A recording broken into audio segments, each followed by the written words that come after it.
Oui, Seigneur de puissance, nous venons à toi ce soir, après cette journée de sabbat, pour en savoir un peu plus sur ta parole, pour mieux la comprendre, mieux la saisir, et voir tous les éléments que tu as laissés dans cette journée pour nous apprendre ces événements de la fin. Alors nous te demandons la présence pleine et entière de ton Esprit Saint en chacun de nous, dans chaque foyer que nous représentons. Ouvre notre intelligence à ta parole et rends-nous aptes à l'intégrer, à la comprendre et à pouvoir la garder au fond. Que ton amour nous anime et que, animés de cet amour, soyons des lumières pour ta... Au nom de Jésus. Amen. Amen. Bon, et ben, on va lancer la vidéo. Et puis, ben, on se retrouve.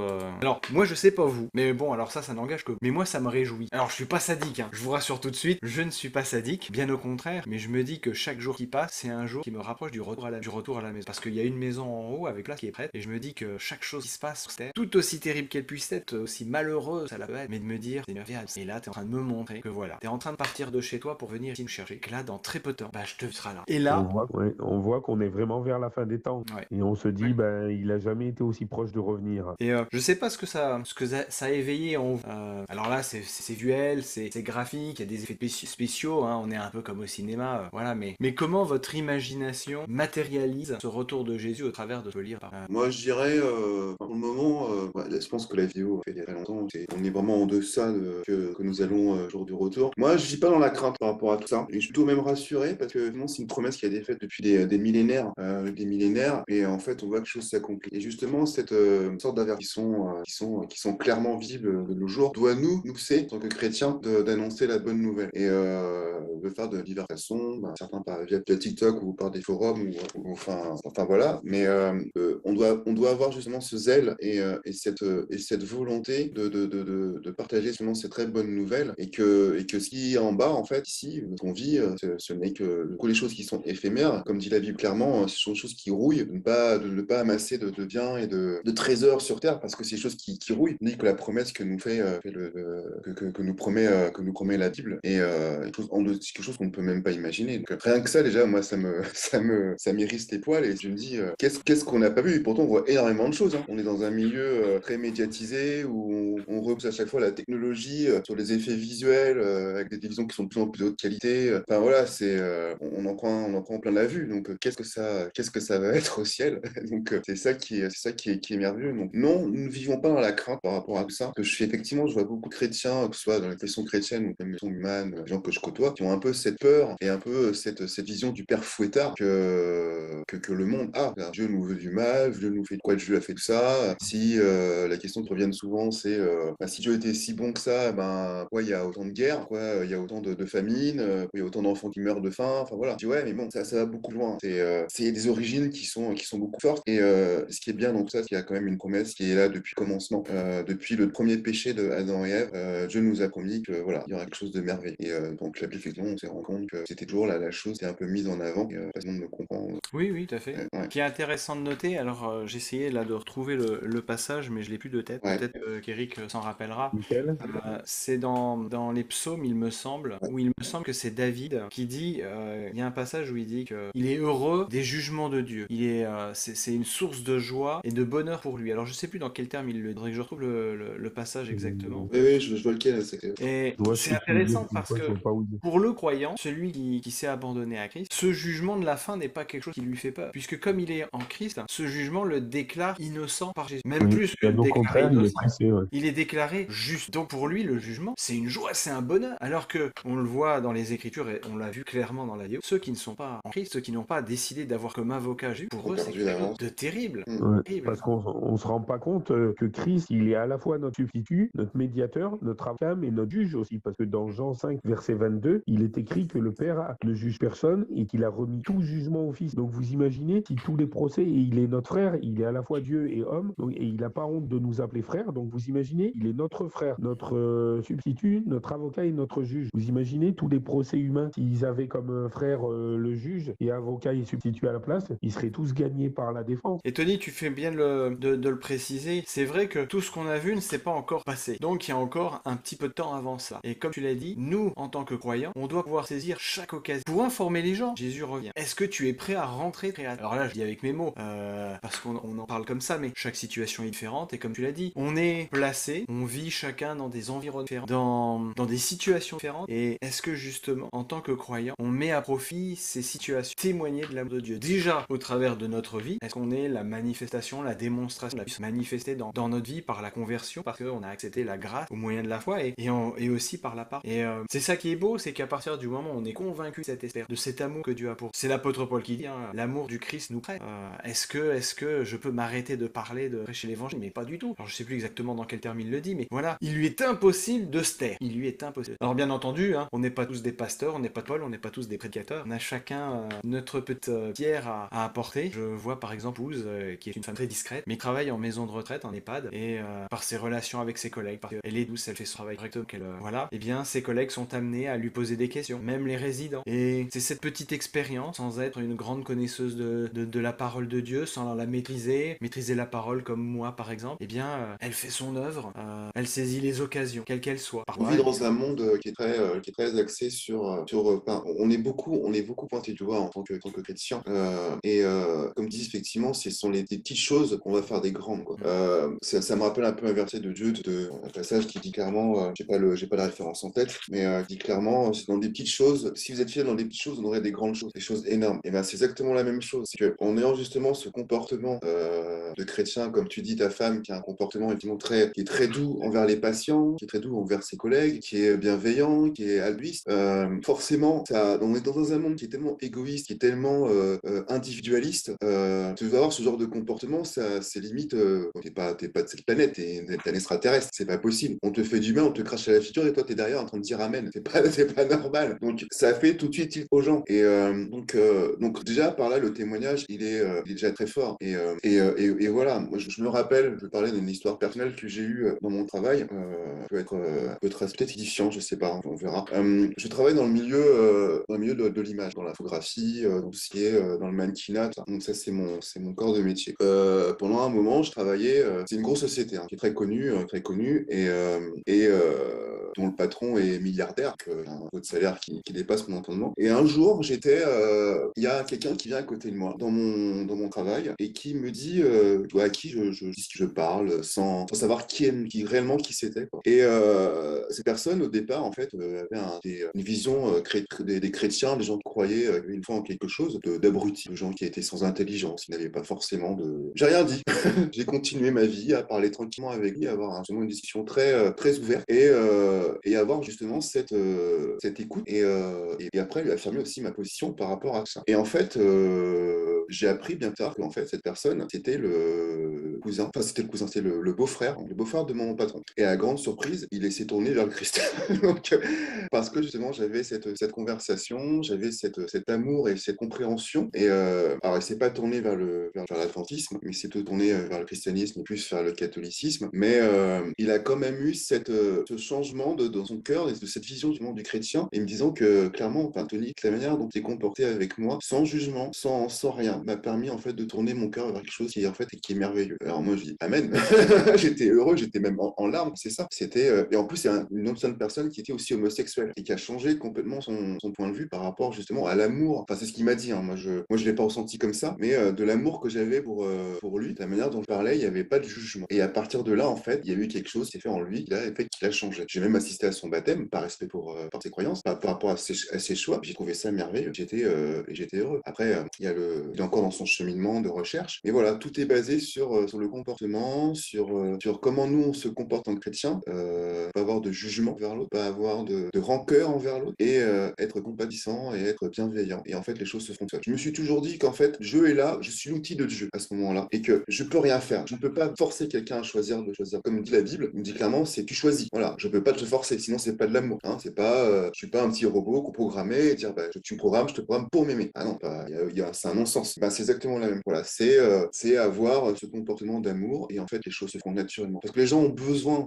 ils se cherchent. Autour de moi, les gens, ils se cherchent. Ils vont chercher dans d'autres religions, dans d'autres trucs, dans plein de choses. Les gens se cherchent. Ils ont un vide, et ce vide, nous devons nous le combler par notre comportement, notre manière de faire, et de l'amour, l'altruisme chez nous tout à l'heure. Avoir justement cette écoute. Et quand on agit de cette façon, on a déjà fait les 100% du travail. Après, c'est Dieu qui agit. C'est Dieu. Nous, on a mis notre graine. Comme je dis, tu mets ta petite graine, et c'est Dieu qui arrose, et après, ça arrive. Voilà. Oui, c'est exactement ça, c'est un très beau témoignage, parce que que ça montre qu'on est dans une époque où justement beaucoup de personnes se posent des questions et sans forcément avoir besoin de trop parler, Il n'y a rien pas que besoin. parce que Il n'y a pas besoin. Il n'y a voilà, pas besoin. rien qu'en étant, en vivant, en rayonnant de l'amour de Dieu, c'est ce que Exactement. Jésus dit, hein, que votre lumière brille ainsi devant les hommes afin qu'ils voient vos bonnes œuvres et Exactement. glorifient votre Amen. Père qui est dans les cieux. Amen. C'est ça. Qu'ils voient vos bonnes œuvres, pas qu'ils entendent, qu'ils vous Non, entendent non. parler. Ça fait penser comme 1 Pierre 2,12, ça rejoint un peu ton verset. Il dit ayez au milieu des païens une bonne conduite, afin que là même où ils vous calomnient comme si vous étiez des malfaiteurs, ils remarquent vos bonnes œuvres et glorifient Dieu le jour où il les visitera. Amen. Bah, c'est ça. Voilà. Et en tant que chrétien, c'est ça qui est important, c'est d'être la représentation de l'amour de Dieu, quelles que soient les croyances des autres, quels que soient les questionnements des autres, quel que soit le cheminement des autres.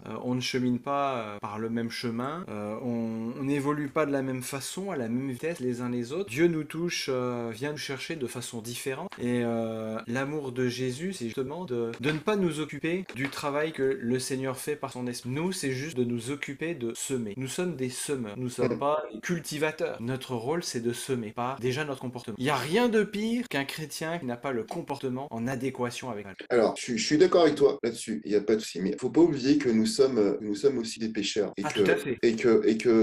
bah, on peut faillir. On n'est pas, la tentation, elle est là, et on peut tomber, on est tout. Par contre, là où, enfin, là où la chose vraiment la plus importante, c'est comment on va se relever, comment on va se comporter après cette situation. Et que le païen, enfin, que l'homme qui ne connaît pas Dieu, te voit chuter pour cette raison, j'ai n'importe quoi, le trop manger, le trop boire, la terre, que tu veux, voilà, qu'ils comprennent que malgré ces choses, Dieu a toujours la possibilité de t'accorder le pardon. Et que faut que ces personnes ressentent justement que tu te régénères, parce que, et pour toi que ce soit pas une fatalité, parce que Dieu t'a fait une promesse, Jésus a connu situation d'être humain, donc il sait ce que c'est le péché, il sait ce que c'est de tenir face aux tentations, il connaît, parce qu'il a vécu. Mais donc nous on est faibles, moi je suis faible, enfin les amis chrétiens seront faibles, ils ont chuté, j'en ai vu chuter, et j'en ai vu beaucoup se relever et se dire que bah écoute voilà, et ça nous rend justement beaucoup forts, et ça peut même nous permettre d'accompagner d'autres chrétiens qui seraient dans des situations, qui auraient vécu des situations aussi similaires, et peut-être mieux les accompagner aussi. Tout à fait, hein. Moi quand je vois le cheminement que j'ai eu, il est allé me chercher très très loin, très loin, et C'est souvent très très loin, mais on cherche. c'est très loin, me permet aujourd'hui de pouvoir justement accompagner les gens qui en ont besoin dans le même domaine. C'est ça, c'est exactement ça. Et moi donc, t'imagines, juste pour faire court, Tony, bon, Ouais. Manu il connaît, mais il y a 12 ans en arrière, j'étais alcoolique, drogué, et écoutant de la musique satanique, il m'a fait devenir sobre, végétarien, et voulant devenir pasteur. On peut dire qu'amen à tout ça. Gloire à Dieu. Gloire à Dieu. C'est pour ça que je suis autant attaché à Dieu. Bon, là, j'ai un rhume, mais c'est pour ça que je suis un peu de partout et j'essaye de semer un peu de partout. Et si j'étais bon en technologie comme Manu, ben, je sèmerais encore plus. Chacun fait en fonction des dons que le Seigneur lui a donnés. Exactement. Si j'avais ta mémoire des références bibliques, je ferais encore plus aussi. Moi aussi, j'aimerais tellement avoir ce zèle au niveau des chapitres textes bibliques. Ouais, dans Matthieu, dans il marquait ça. Ça, j'ai Alors du que mal moi, encore. alors, c'était où déjà que j'ai vu ça? Oh là là, ma Ça mémoire. vient pas à chaque fois quand même. Ma mémoire me joue des tours. Ouais. Mais moi aussi, je n'ai pas de mémoire, hein, ça vient de Dieu. Mais après, Non, mais- voilà, comme tu l'as dit, c'est les petites choses de la vie. Dans la fidélité dans les petites choses, c'est dans ça que on va nous voir comme étant de Et fidèles. comment rebondir et comment on rebondit face à l'adversité, c'est surtout ça. Parce que quand tout se passe bien, c'est du miel. Hein. Oh bah oui, bah t'es un bon chrétien, bah c'est normal. C'est comme Job, l'histoire de Job. Voilà, exactement. C'était un homme riche. Qu'est-ce qu'on lui a dit dès qu'il a eu des soucis? Maudit Dieu et meurt. Bah non, je prends ce que Dieu m'a donné, j'accepte qu'il me retire. Et c'est ça qui est bon. C'est quand toi tu restes dans la foi, malgré l'adversité. Là, c'est le témoignage, il encore explose par un million. C'est parce que justement, même t'as plus rien, t'as plus d'argent, t'as machin, ta femme t'a quitté, t'as plus tes enfants, t'as ci, t'as ça, et tu tiens, et tu aimes ton Dieu. Mais attends, il y a quelque chose de merveilleux, c'est pas possible. Qu'est-ce qu'il a fait pour continuer à l'aimer? C'est ça qui est bon. Et c'est ces moments-là qu'on doit être très très fort. Ouais. Bon. C'est ça qui est rassurant. Voilà, par le langage de tout le monde. Mais si c'est qu'un langage unique, ça serait, il y aurait rien quoi. Il y aurait rien. C'est plutôt embêtant pour le comprendre. C'est clair, c'est clair. Bah, on peut voir une histoire de Jésus, comme on l'a raconté par les différents apôtres. On voit justement cette diversité sur la vision.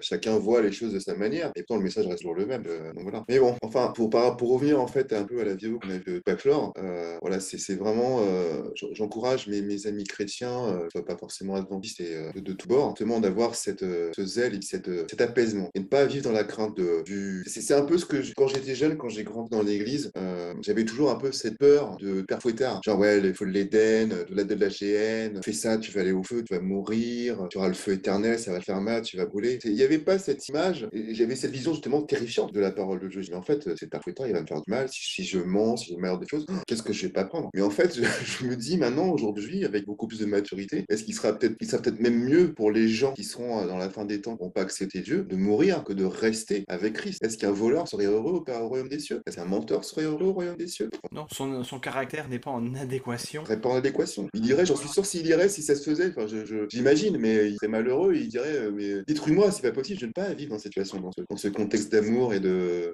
Donc voilà, c'est exactement la même. Mais c'est intéressant de regarder toutes ces prophéties sur ces temps de la fin, parce que justement, ce sont des jalons qui nous permettent de savoir à quelle époque on se situe, et d'autant plus de pouvoir, nous, en tant que croyants, nous positionner. On sait qu'à la fin des temps, on l'a vu, hein, il y a un moment où les jeux sont faits, ceux qui sont sains continuent d'être justifiés, ceux qui ne sont pas sains continuent d'être méchants. Je résume Et hein, le texte Apocalypse d'Apocalypse 22, 11, ouais. 22. Ouais, ceux qui sont Le 11. différents. Mais avant ce moment-là, Dieu ne prend personne en traite. Dieu ne prend personne en traite et il va permettre à chacun de se positionner soit pour, soit contre lui. Alors nous, en tant que chrétiens, on a cette volonté de se positionner, mais justement, est-ce que tout dans nos choix nous amène à lui être toujours fidèle dans les moindres et dans les moindres petites choses et dans les plus grandes? Oui, notre fidélité à Dieu va être est déjà éprouvée. On le voit au travers du témoignage d'Éric. Moi, je sais que justement l'année dernière, alors que j'ai vécu un réveil spirituel phénoménal il y a à peu près 1 an et demi. L'année dernière, j'ai demandé à Dieu, écoute, voilà, je suis maintenant définitivement converti, mais j'ai tout, je ne manque de rien, voilà, éprouve ma foi, que je vois si ma foi, elle peut surmonter l'adversité, si elle peut surmonter tout. J'ai chopé le Covid, j'ai été hospitalisé, j'étais à deux doigts d'embry. J'ai dit au Seigneur, bah écoute, voilà, il n'y a pas de souci, si tu juges que c'est nécessaire. Si tu juges que c'est le moment pour moi, je l'accepte, il n'y a pas de souci, je te demande de prendre. Si au contraire, tu juges que je peux avoir encore une utilité pour toi, guéris-moi. Parce que là, je suis à un point où là, je me sentais vraiment partir, sans vider. Je ne m'alimentais plus, je n'arrivais plus à rien garder, ni l'eau, ni liquide, ni solide. J'étais en train de partir. Je dis là, c'est toi qui dois gérer ça. Donc j'ai été hospitalisé et en moins d'une semaine, alors que les médecins pensaient que j'allais rester un sacré. En moins d'une semaine, je ressortais. Là, j'ai cru que le Seigneur me disait, bah voilà, et tu es encore utile. Tu m'as demandé d'éprouver ta foi. On l'a fait. Maintenant au boulot. Et voilà. Et depuis, je passe mes journées à partager l'amour. J'avais qu'une seule envie, c'était de voir si confronté à ce pouvait être de pire. Je sais pas si la mort est pire. Je n'ai pas de notion du pire, n'ayant pas vécu comme certaines personnes de ma famille la Shoah ou autre.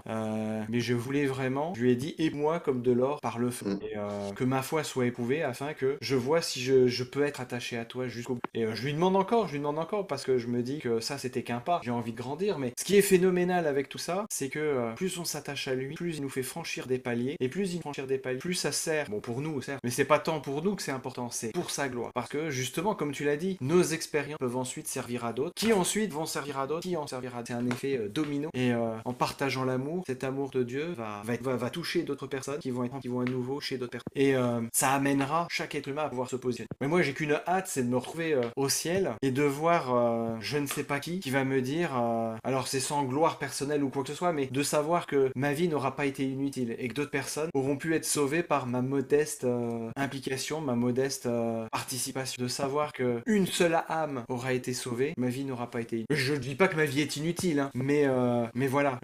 Quelle joie il doit y avoir dans le ciel quand une âme vient à Dieu, et j'ai envie de pouvoir vivre ça. Justement, par rapport à ce qu'on vient de dire, c'est dans le livre de l'Apocalypse, et c'est le livre chapitre 21, quand Jean dit qu'il vit un nouveau ciel, une nouvelle terre, car les premières choses avaient été que la mort n'y est. Donc quand je lis tout ça, ce texte, comme à la première partie, je me sens rassuré et je me sens apaisé. Amen. Je me sens apaisé parce que il y a cette confirmation de cette promesse qu'effectivement tout ce qu'on vit actuellement, cette douleur, ça va, hop, c'est fini. On n'en parle plus de Covid, plus de diabète, plus de problèmes de rein, tout sera propre, plus de mensonges, plus de douleur, tristesse, ni cri ni douleur. Et ça, en fait, c'est vraiment le passage qui apaise un peu mes doutes. Parce que des fois, pas parfait, mais des fois j'ai des doutes, des fois je me remets en question. Comme on dit, on est un peu dans le down, en bas, pour meilleur de sa forme au niveau de la foi. On sait qu'il y a Jésus dans le coin, mais on dit putain, j'ai pas le temps, j'ai pas le temps. Mais on a toujours cette assurance, c'est-à-dire que voilà, bon, je sais que je vais remonter à un moment, c'est que je vais me rattacher, parce que je sais que c'est important à mes yeux, parce que j'y pense. Je dis, je parle au présent, mais je parle ça en termes général, hein, je parle pas de ma situation actuellement. Et voilà, je me dis toujours, quoi qu'il en soit, je sais que je passe un moment qui est difficile. Bah, tu lis ce passage, et plein d'autres, hein, pas que ça, mais tu l'as en tout cas, tu sais qu'il y a une promesse qui est faite, et que tout ça, ça va disparaître. Et là, il y a quelque chose qui revit dans le cœur de celui qui s'accroche à la parole. Et je le dis parce que moi, je l'ai fait aussi. C'était juste un petit texte. Hein. Moi, j'étais pas bien, j'ai lu ça il y a quelques temps, et j'ai trouvé ça, j'ai dit, bah waouh, mais en fait, c'est vrai, mais en fait, je passe un moment qui est difficile, c'est pas grave. grave. Il y a une promesse qui m'est faite, c'est galère, j'ai perdu un emploi, j'ai fait ça, mais c'est pas grave, c'est derrière, il y a ça. Amen. Amen. Alors, Père, je te remercie pour ce que tu nous permets d'accomplir et de participer à ce petit meeting. Comme tu dis, où un se rassemble, où plusieurs se rassemblent, tu es présent. Mais Seigneur, nous avons ta présence. Je te remercie de ces choses. Nous sommes pourtant tous éparpillés autour de la France. Nous avons quand même réussi à nous rendre. Et ça, c'est quelque chose de merveilleux. Seigneur, je remets ce moment entre tes mains. Je remets cette semaine entre tes mains. Et je remets chaque personne et chaque participant, les personnes qui vont se déconnecter à la dernière minute, entre tes mains, Seigneur. Toucher leur cœur, de les accompagner dans leur douleur, les accompagner dans leur Seigneur et de les tenir fermes afin qu'ils soient un témoignage pour ce monde. Père, je te confie je te confie notre respect, je te confie notre volonté de donner le meilleur de nous afin de propager ta parole. Ah. Je demande que chacun d'entre nous se remette aussi en question et vraiment cette humilité et d'amour envers soi-même et envers les autres, afin que par nous puissions voir ta grandeur. Nous nous sommes rencontrés sur une plateforme TikTok. Nous avons rencontré des personnes qui sont en contradiction avec ta parole. En ce moment, je demande de les accompagner et de les éclairer sur ta Amen. parole, mais aussi de nous préparer afin que nous n'ayons pas cette arrogance et cette grandeur, justement cette petitesse qui nous met en dessous de ces personnes, afin que ces personnes puissent vraiment comprendre l'amour comme tu l'as fait pour nous. Comme tu l'as fait pour nous, t'es sacrifié pour nous, tu es mort pour nous, t'es mis plus bas que nous pour nous sauver. Amen. Ayons ce même comportement et ayons ce même altruisme, Seigneur, afin de donner le meilleur et afin que ta parole soit propagée. Car c'est pour toi que nous le faisons et non pour nous. C'est au nom de ton Fils Jésus, ta gloire et ta gloire seule. Amen. Amen. Amen.